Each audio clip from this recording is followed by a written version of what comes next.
কানাডায় অ্যাসাইলাম অথবা আশ্রয়ের জন্য আবেদনের তালিকায় দ্বিতীয় অবস্থানে রয়েছে বাংলাদেশ। সর্বোচ্চ সংখ্যক আবেদনকারী নিয়ে শীর্ষে রয়েছে ভারত।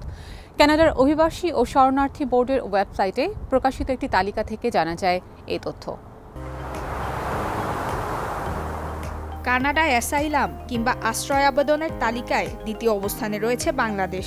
সর্বোচ্চ সংখ্যক আবেদনকারী নিয়ে শীর্ষে রয়েছে ভারত। কানাডার অভিবাসী ও শরণার্থী বোর্ডের ওয়েবসাইটে প্রকাশিত একটি তালিকা থেকে এ তথ্য জানা গেছে। তালিকায় ২০১২ সালের ১৫ ডিসেম্বর থেকে ২০২৪ সালের ৩০ সেপ্টেম্বরের তথ্য সংযুক্ত করা হয়েছে। সেখানে দেখা গেছে নিপীড়নের শিকার হয়ে কানাডায় আশ্রয়ের আবেদন ঝুলে আছে ২,৪৯,৮৫৭টি। এর মধ্যে ১,৪৬,৮২৮টি বিবেচনাধীন এবং অনুমোদন করা হয়েছে ৩৩,৫৮৩টি আবেদন। নিপীড়নের শিকার হয়ে ভারত থেকে কানাডায় আশ্রয়ের জন্য আবেদন বিবেচনাধীন ২৩,৯০৫টি।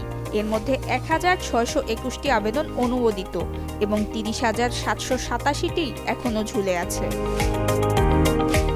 এর পরের অবস্থানেই আছে বাংলাদেশের নাম। বাংলাদেশের ১৪,৫৮১টি আবেদন বিবেচনাধীন, যার মধ্যে ৫৪১টি অনুমোদিত হয়েছে। আবেদন ঝুলে আছে ১৬,৩৭৫টি। এছাড়া ১৩,০৪০টি বিবেচনাধীন আবেদন নিয়ে তৃতীয় অবস্থানে আছে নাইজেরিয়া। দেশটির ১,৯৯৭টি আবেদন অনুমোদিত এবং ঝুলে আছে ১৭,৭৪৭টি।